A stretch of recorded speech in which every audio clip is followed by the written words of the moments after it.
rooster. God damn it.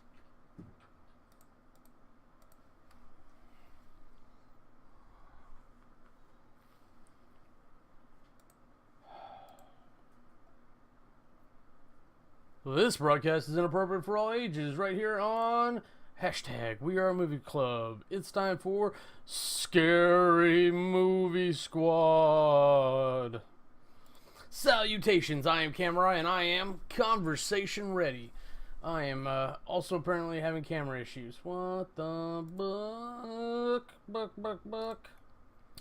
So that's just lovely. I will give it one last shot, because those little lines over the logo were not there before. Actually, hold on. If I just do this, will they go away? Yeah. So let's do that. Oh, that might be too high. How about that? Now the microphone's all sparkly. So is the dark spaces in my shirt. Who cares? That's fine. Let's move on. So normally we're supposed to do Scary Movie Squad on Friday, after we watch things on Rabbit/Camera together. Last Friday we watched Alien Resurrection, my favorite Alien movie, to include Prometheus and Covenant, which I'm just now realizing aren't on the upcoming watch list. So I'm going to have to add those to all this. But we are going to go through as planned. I just have to remember to add them. So I guess let me make a couple notes. Poop. Will you stop? Stop doing that. You're just making it worse.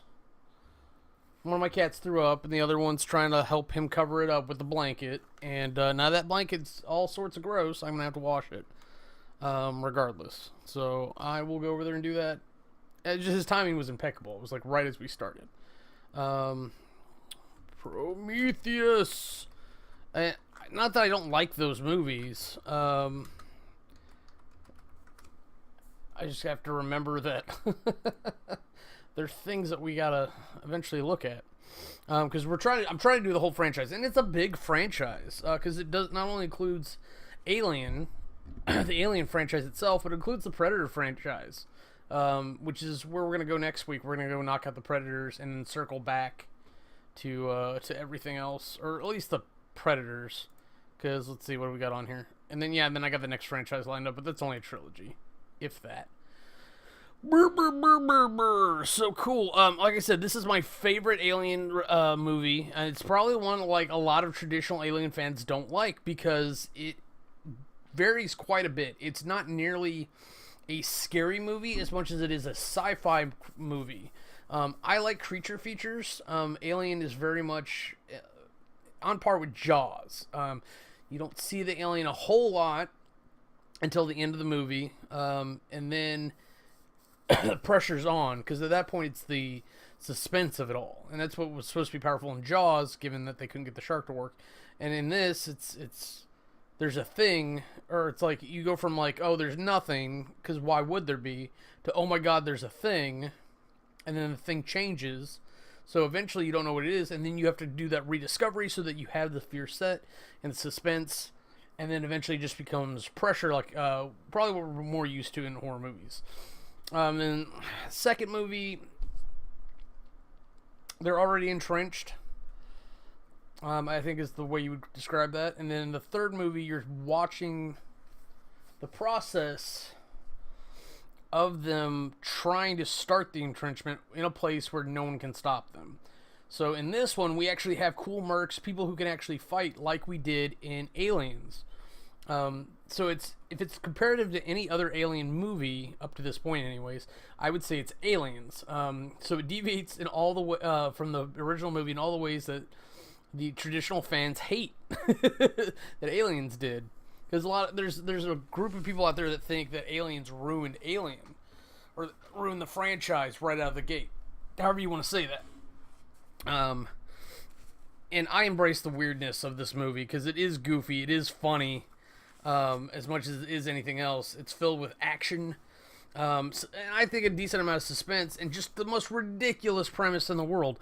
Because not only is a company, any company, whether it's a military or whatever, dumb enough to continue to try to breed, train, and weaponize these things. I mean, look at that thing. Look, that's... No, it's this way. Look at this thing. Look at that. That, as human as that one actually looks, it's you're not training, you're not telling that thing what to do. Because what's the motivation to listen to you?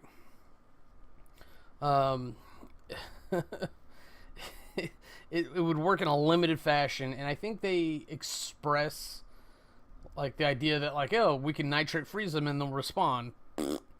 Whatever. And I'll talk about it right now. Those things got so bored, and I have no idea why you would ever put more than one of those things together in a room.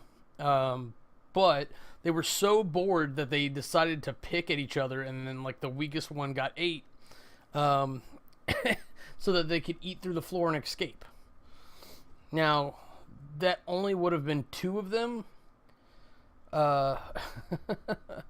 If there had been a contingency plan, but I think they let the rest out, maybe? I still don't know how the queen got free, but... So, like, they entrenched for the xenomorphs in this one. These idiot military people, like, got the queen, or cloned Ripley. So, I think it took them, like, 8 tries to make that happen in any realm of success. Because it's the future and they still don't have cloning down, because why would they? And then, for some reason, the damn alien queen... I don't understand that now I'm thinking about it. It doesn't make any sense at all. Like, she wouldn't clone with the queen in her. Like, that's not... There's no timestamp on the DNA. It's just instructions. Oh, build body. So, if they would have got the DNA separately. So, I don't know. It's an excuse to get Ripley back in the movies. Which I understand and I don't. I really would have liked to get another hero by then. Because, like, to me, I follow Carl. And maybe it's because I crush on Winona Ryder a little bit. But, Carl has the more interesting plot line. It's very traumatic that Ripley was cloned and put through all this, and now she's part xenomorph, part of the thing that she was been trying to get away from for 3 movies. Jeez. So just real quick, going through the open the movie to try to catch us back up to what we've already talked about. Yeah, they cut her open, they get the queen. Yeah, there's a big technology break right there, too, is that this military group does not have the cool pod that they use in Prometheus to auto-extract the thing. Because in Prometheus, there's a similar situation where she wants to get the thing out of her, and she ends up hacking a male-only pod, or auto-surgery pod, to get the thing out of her womb, because it was... Stupid cats. Sexually transmitted in that movie. Spoilers, I guess. In this one, it was a legitimate like face hugging, even though we never saw it. It was supposedly happening in the ship while she was asleep before Alien 3. So for whatever reason, they clone her and they're taking its vitals because the military will not acknowledge it as a person, because if they acknowledge it as a person, then they have to give it rights. And to me, it's still a person. Like, she actually asks outright, like, am I not Ripley? Like, why wouldn't I be Ripley? Like, I feel like I'm Ripley. So it's kind of that kind of line of questioning. And I'm actually on the clone side. The clone's still a person. The clone still has that identity up to a certain point. So maybe it's not Ripley, but it's Ripley Beta. Or Ripley Prime, whatever you want to call it. Prime 2. So, it's just where I stand with it. It's just interesting that there's that much of a difference there. So, they give her a cell, no bed, no anything. She just lays on the floor. They eventually get her to start talking. She's willing to attack people quite easily if she's provoked in any way, shape, or form. So, and then, like, the guards have to retaliate by shocking her, and so, like, there's a general level of contention there, but she's compliant for the most part, because I think ultimately because she realizes, like, where is she going to go? She's obviously on a spaceship. Even if she killed everyone, like, would she be able to get the ship out of there? Who knows? So when the mercs show up and she's got people to play with, not only does she, like, kick their ass in the gym, and they call it the cafeteria for some reason, but I'm going to say it's the gym or the rec room, whatever. I'm going to skip the dirty cafeteria talk between her and the doctor. That was gross. The merc ship. So getting introduced to these characters was actually a weird and interesting experience, because I think in Aliens, because I'm going to have to compare this to something, like, we kind of got everybody's identities, like, just one after the other. It was like a machine gun exposition. And then in Alien 3, it's all prisoners, so it's like no one really had an identity until they absolutely needed it, and then it was the barest skeleton one, because we knew they were going to die. In this, it's like we're exposed to the characters all pretty rapid fire and whatnot, but we aren't actually given outright explanations, so we get to observe them and make our own opinions, which I like. I think there's a lot of science behind the brain filling in gaps on things like this. So, like, the fantasy that you create is definitely unique and stronger than anything anyone can write for you to create. Let's see. So, the thing that confused me there is that the one guy drops a knife into the other guy's leg. That doesn't require medical attention when he pulls it out. Yeah, he can't feel his leg, but there's still blood and stuff running through there. You still got to maintain those body parts, or you cut them off, and that's fine. Especially in the future, replace them with cool robot legs. I don't understand why that guy was in a fucking wheelchair. He could have been like a cool robo harness. He could have been walking around like Doc Ock. Man, that would have been cool. Let's see. So, when the mercs arrive, and, like, there's some fun, creepy moments between everybody, but it's to establish, like, who's into who or whatever. Because obviously the dwarf, or the paraplegic dwarf's into Carl. Carl doesn't really seem to be into anybody. The pilot and the captain are kind of into each other. The monkey guy, I hate calling him that, but he's just kind of into, like, the job, into killing. The second is kind of focused. He's kind of laid back for the most part, but he seems to be cool with the dwarf guy, or the little engineer. I can't remember his name offhand. Wheels, we'll call him, I guess. So they managed to, like, con their way onto the ship with weapons, cleverly hidden, and just kind of hang out or whatever for a couple days while the cargo's unloaded and being used, etc. So they just kind of fuck off and go around. Of course, everybody gets into something they're not supposed to. What's really funny is, like, just the path Carl takes. So she bothers to go through all the trouble of pretending to get drunk, to sneak out, to find Ripley's cell, hack that, with spray things, because they have breath identities. Maybe it's an easy deliverable form of DNA disbursement, but I forgot to get restream chat up. But you think retinal scans would be better. You'd think, like, actual DNA sampling would be better. It's me, let me in. That seems kind of ridiculous. So that's just kind of funny that she has to go through that.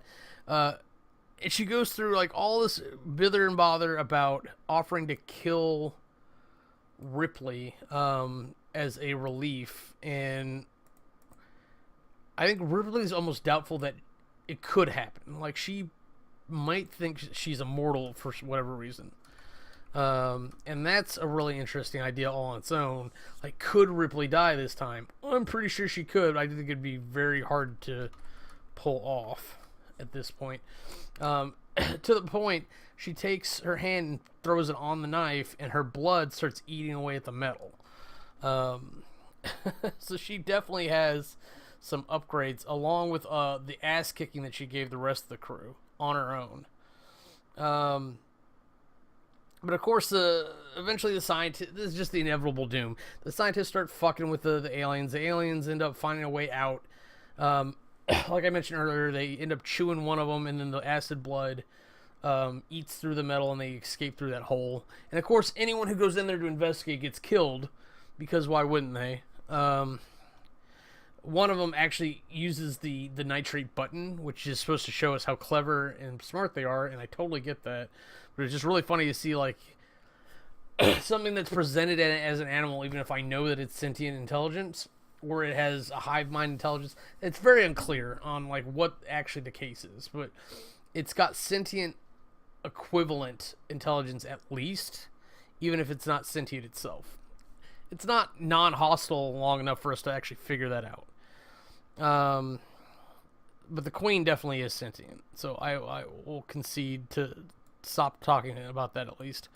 But it's very funny that the scientist gets grabbed and then the soldier gets chunked up later. So Ripley even like they go after her in theory, and so she escapes by smearing her blood on the door marker or what, or the circuitry on the door, so there's something to short it out, which was clever and all.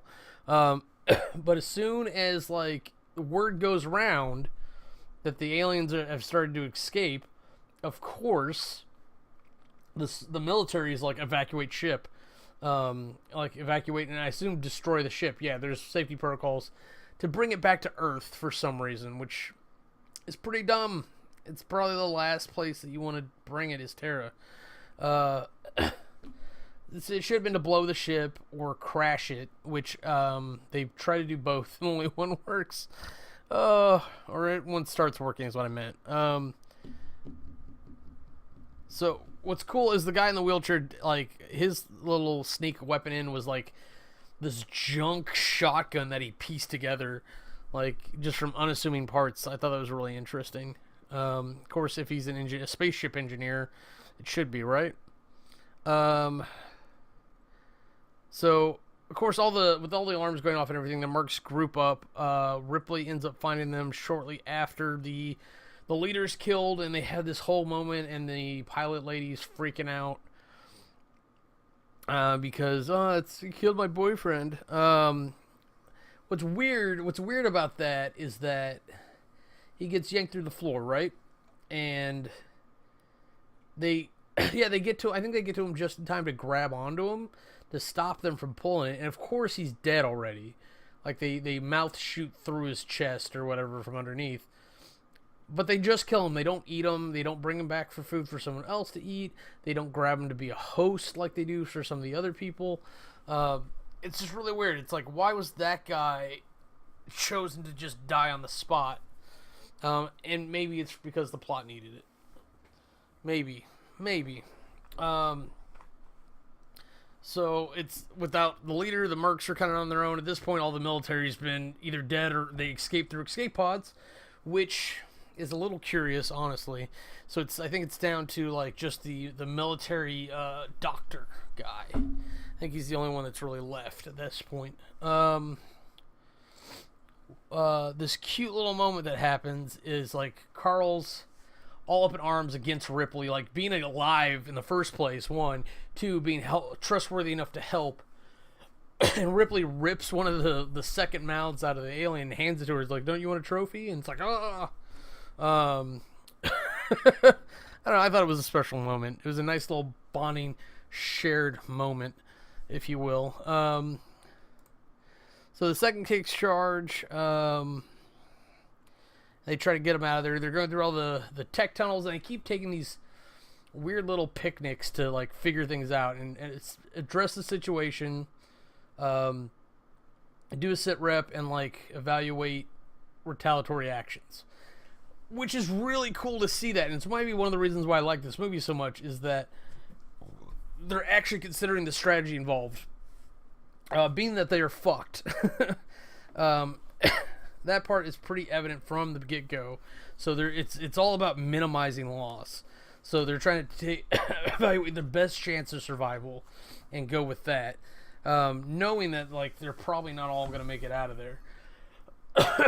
Though, and though the situation is dire, like they probably could have done a couple things a little better, but you don't know that in the moment. So the suspension of disbelief, my point is that the suspension of disbelief is good enough that, like, you don't have to think, I'm not dragged out of the movie to think it's a movie because of anything they're doing. For them to stop and talk about the cargo or anything like that feels natural. It's like, yeah, you would really evaluate the situation. Because there's enough, I don't know, suspense or downtime between the pressure action that, yeah, they've got to be doing something, so let's be smart about it. And also by this point, Ripley's actually, like, feeling them in her head, so, like, she's able to psychically connect to the other ones. Okay, we've got to stop here and talk for a second, because I don't know if you're aware, but gravity in space is really, it's everywhere, but it's not very strong unless you're on a planet. There are ways to simulate gravity, one of which is to spin. And then the centrifugal, whichever one it is, force will actually push you out to the edge of the thing, and then that will give you a fake down that is constantly moving. Now, you don't see the ship doing a permanent barrel roll. You do see it in Armageddon when the spaceship starts to enact gravity, which is funny. But apparently the ship's leaking water, and somehow it all goes down, which makes me question the gravity. So, in order for this to work, the only thing I can think of is that they have this very massive, dense material at the bottom of the ship to have everyone pulled down towards it, because otherwise it's magic tech, and it's the one thing, it's like one of the only things that really pulled me out of the movie, because the underwater scene is beautiful. The way they have the aliens move, everybody's swimming, it's really well put together, especially with the pilot lady, like, being afraid of water is what it looks like. She's not a strong swimmer, obviously, as she gets grabbed. And they're just kind of done with it. Like, they managed to kill one. They shoot at him, but like, she's not keeping up. So, like, they can't slow down because they have to get back to air. So it's like, what do you do? What do you do in that scenario? It's like, honestly, I would have put the weak swimmer in front so you can push her some, so that she doesn't fall behind. Or you let her get a start so that when she does fall back, she's parallel with the person in the rear. You guys are killing me. Like, you got all loud. So, but of course it's a trap, because why wouldn't it be? That when they get up there, the thing's covered, and somehow they rip through it. And of course it's a nest, so they go back down, they shoot grenades up, and it's a whole to-do. And they manage to work their way through and get to some ladder. Fuck me if I know why there's a ladder, or why they have to do that instead of space crawl up the shaft. But like, it's this whole thing of, like, trying to escape really, really slowly up this ladder, because it's a fucking ladder. Right after they finish swimming all that distance, and the xenomorph, like, jumps out of the water like a penguin and starts coming after him. And nobody can just lean down and actually fire at it. Like, it just seems to be an incapable thing. But eventually, one of them does manage to land the shot. But by that point, the black guy who's got the dwarf on his back, like, it's got acid burns, he's in shock, all this bullshit, and he's not able, like, to keep up anymore. So he spun around, let the dwarf have the ladder, and then he clips himself. The final straw, I think, is that the alien is latched onto his boot, and it's weighing them down. So he does the smart sacrificial thing. Now, there's nothing to say that he couldn't eventually, like, have gotten back up, but fuck, I don't know. Especially now that I think about it, because I wasn't thinking about it at the time, because it's a cool scene, honestly, and it's really funny. Carl gets shot by the military doctor, and it's a big, oh no, not her type moment. And then he escapes through the door and goes off to fuck everyone else over, because why wouldn't he, right? He's an evil prick. So there's a whole question of like, how are we gonna get out of here? How are we gonna get away with the nest? How are we gonna survive? When lo and behold, Carl opens the door from the other side, soaking wet, because she fell down into the water. So obviously she found another way to go. You think she could have saved the guy who was in the water? Maybe. I don't know. But of course, the reveal is that she's an android. She's one of those androids built by androids. It's in the revolution, so saith the sergeant. Who's a fucked up, interesting character because he's like a guy that like loved order and then like found freedom and was like, I didn't know people had this. It was a really kind of weird moment for when like he comes around. Or for just the fact that he does come around is a weird thing, rather. So, of course, it's Carl's an android. They use her to hack the ship. It to hack the ship. It's going to bother me. I got to try. And Ripley and Carl have this nice, weird bonding. And it makes sense, being that they're the only two that aren't human, that aren't xenomorphs left on the ship that's part of this crew to survive. So, but of course, Ripley starts freaking out because they're so close to the nest at one point that she flips out and is taken, and then she just kind of like sinks into all the tentacles of the nest, which I didn't even know they had tentacles. It was a really weird thing. I don't understand that scene, or I don't understand what I saw in that scene. Let's say that. I get that she was taken away to the Queen because that's what happened. What is wrong with your tail? What did you do? Alright. So she gets to go see the Queen. She gets to see the Queen do a live birth, exposited by the weird doctor. Because like Ripley being part xenomorph, the Queen is now part human, which at least as far as giving live birth. So now there's this human morph thing. That's the closest thing I can think of what to call that thing. I just called it the whole time. And of course the doctor wants to play with it, and it wants to play with Ripley. Ripley's scared of it because she doesn't understand what the thing wants. She at least understands what the other ones want. And so of course it bites the doctor in the head because what else is it going to do with food? It's so weird that one's like, it didn't even start small or anything. It didn't like chest burst the Queen. It just came out, looked around, looked at Mom, walked up, ripped her face off, and then went over to Ripley and went, are you my mommy? And then it got distracted and Ripley got away.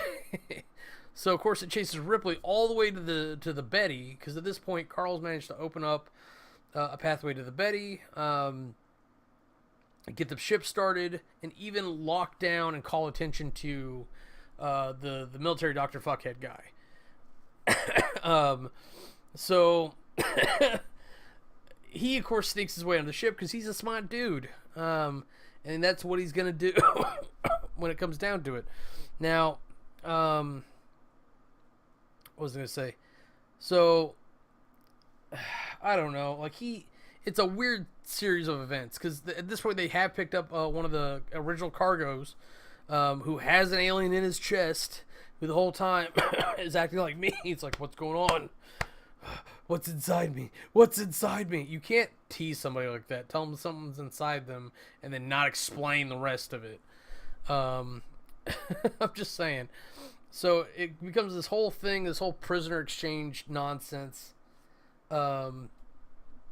where the cargo guy runs at the scientist, and it becomes this weird kind of like Deus Ex Machina save, where like it doesn't matter how many times he gets shot, he just keeps charging. He rage kills the doctor, and then as the thing's coming like burrowing its way out of his chest, he puts the doctor's head in the way, which the physics of it kind of boggle me because it bursts out of your chest, right? So it's somewhere like right around here. So right below your tits, or where your sternum is, right where your duodenum, I can't remember, xiphoid process, that's it. Like right below there. and they landed up about right, but it's got to burrow out. It bursts out of your chest, and then it hits this other object, and then it just keeps trying to burrow. That seems weird, especially through the human skull twice, because it comes out his forehead, of all places, which was just interesting. It was interesting to see that kind of weird save, but it becomes this thing of like, get this shit off the ship, and let's get out of here. But of course, Ripley's baby or whatever climbs on board, and it is one of the most gruesome, fucked up scenes I think I've ever seen in a movie that doesn't involve drugs. Because drug movies can really push my boundaries there. So Ripley and the baby are doing this weird like touch thing, and let's just be honest, it's pretty gross. So and then she slings her blood at the window. Now, I don't know if you've ever been to an aquarium, but aquariums have to support just dozens of pounds upon dozens of pounds of pressure to keep the water on the other side of the glass from you.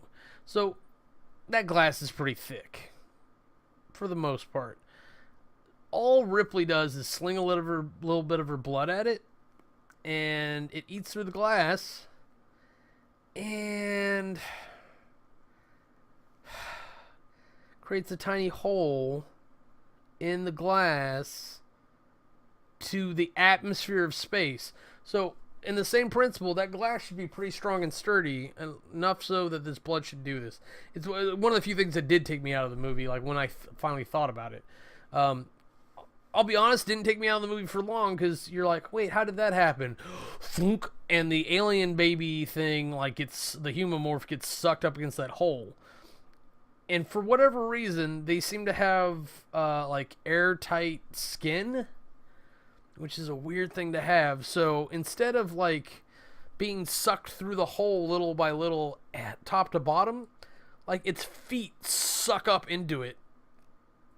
And its arms suck down into it. So we can assume that they don't have bones. Like, it's a really interesting way to look at their anatomy, or at least this thing's anatomy, because this thing's so much different than all the rest. And we know they have guts because we've seen guts. But that doesn't necessarily mean that they have endoskeletons or interior skeletons. We just know like that they've got like this carapace skin that like apparently is airtight. So all this stuff's just pouring out of it through this hole into space while it's screaming, while it's looking at mom, while it's reaching. It's pretty fucking horrifying. Like, that thing's gross enough on its own, but you add all this like, oh, poor puppy thing to it, and it's pretty messed up.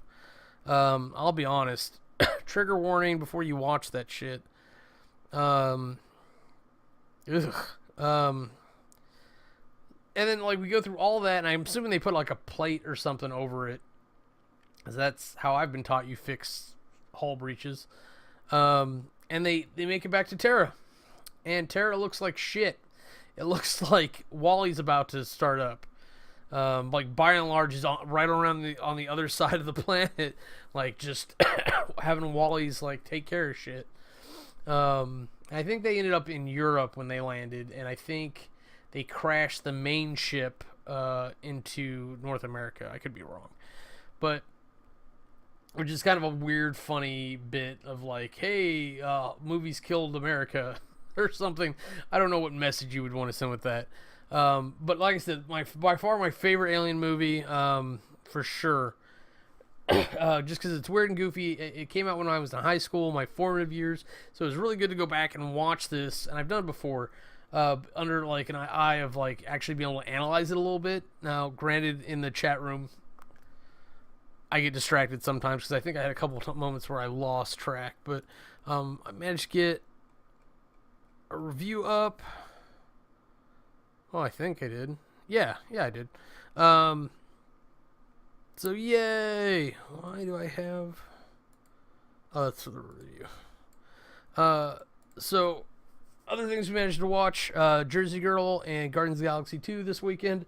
So I'm gonna have to try to get those up as well. I've got reviews for everything for the backlogs. I'm gonna have bad summaries caught up. Hopefully ahead this week. I'll see what I can do. But until you see me next time, I am Camerai. This has been a little bit of for Alien Resurrection. And have a nice day from us here on hashtag WeAreMovieClub. This has been Scary Movie Squad. If you want to see anything else we're up to, go ahead and click the annotations and they'll take you to our other channels. Thanks for watching.